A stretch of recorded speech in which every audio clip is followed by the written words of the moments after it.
Okay, good afternoon everybody. I'm Chris, that is Sarah. We are both from history and we want to talk to you today about a little segment of a module which we teach called Making History, whereby we take students outside the classroom for at least part of it.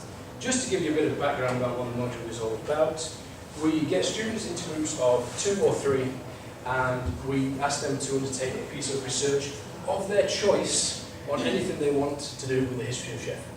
We set some boundaries 1743 to 1918, I'll explain that later if anyone's interested. But this is really an inquiry-based approach to learning history.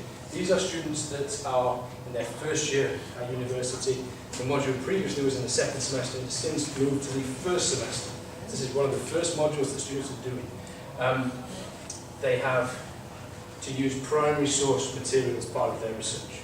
So this is historical manuscripts, diaries, letters, maps, and so forth. They have 2 outputs from their piece of research. They have to produce an unassessed poster, which goes into a public exhibition, which is marked, and then they also produce a research essay, which is their academic write-up of their research.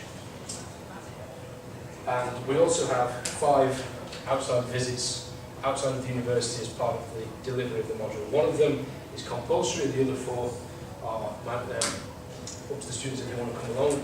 So I will now present you a map of Sheffield and Sarah will talk you through what we do with the students.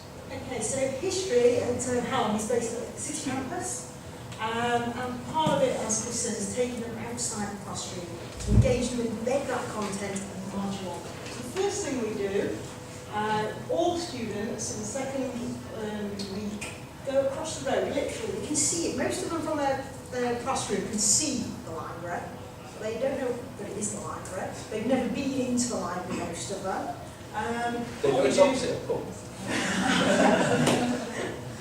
And they can start doing their research there within the environment. We take them all within one day, so all students go through the library.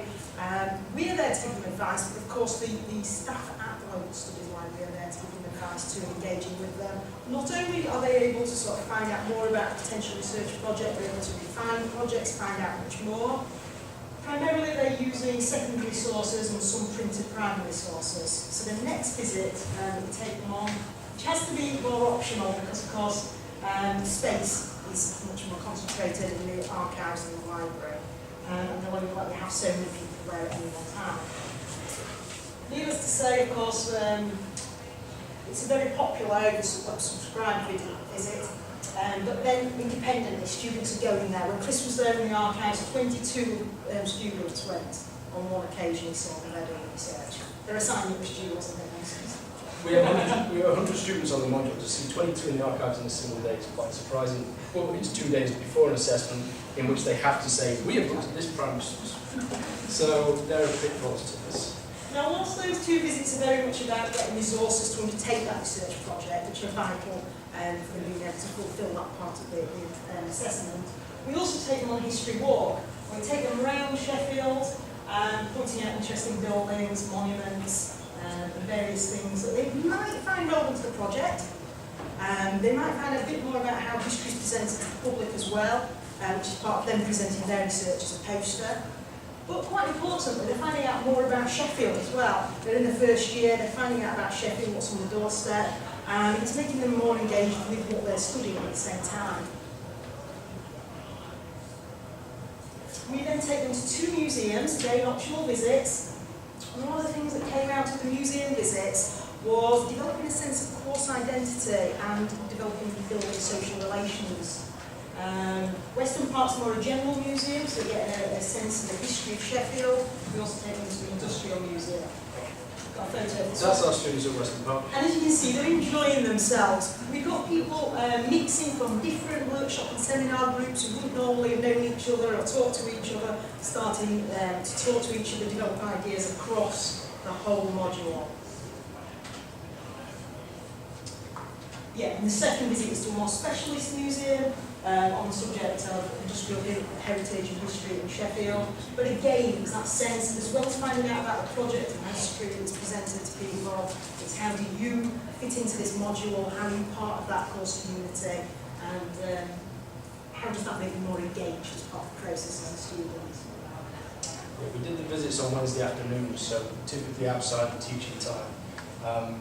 Out of the 100, we tend to have 15 to 20 sign up, 12 to 15 show up. And I think sometimes the students are enjoying interacting with their lecturers outside of those classrooms, outside of these sort of professional environments in some ways. After we finished at Kelham Island, I took all of them to a Fat Cat. Okay, they didn't pay for them to have a drink, but they enjoyed just being able to sit in an environment that's not academic and just talk about the problems and issues they're having, being students in their first year. A few quick evaluation points, and then how we have time. Just got about a minute and a bit. So, before the module began, we surveyed the students at the start of the module. We found 3/4 of them had never used an archive before at the start of the module. By the end of the module, only 11% had not used archives. They're a wealth of primary sources online going into the things like Ancestry to know the students don't have to go to physical resources. But the fact that just about 10 to 12 students haven't used their archives means that they are more prepared for the rest of their course doing history. At the start of the module, again, 8% had only used libraries outside of Holland before the course. At the end, that's up to 86%. And their confidence in using primary sources is going up as well, which is a key part of learning how to do history and write history. So we are finding that taking students outside the classroom is giving them sort of more of an alive experience of doing history, and it's feeding into their student experience as well. Do we have time for questions? Yeah, 30 seconds. Any questions? Stunned into silence, everyone. Have you seen any improvement in the results of their assessments? In comparison?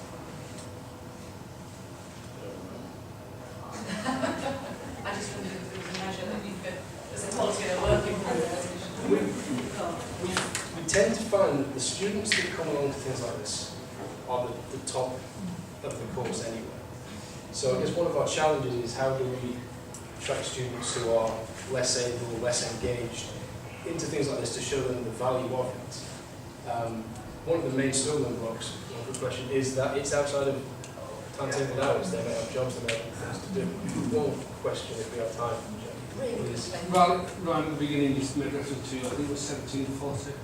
Or is that when Benjamin Hunts were discovered, first of all? Yes. So is that the connection? Yeah. That's the connection, yes. Prize for the man over the back. Well done. I don't have a prize. I'll Well done. Thank you, Sarah.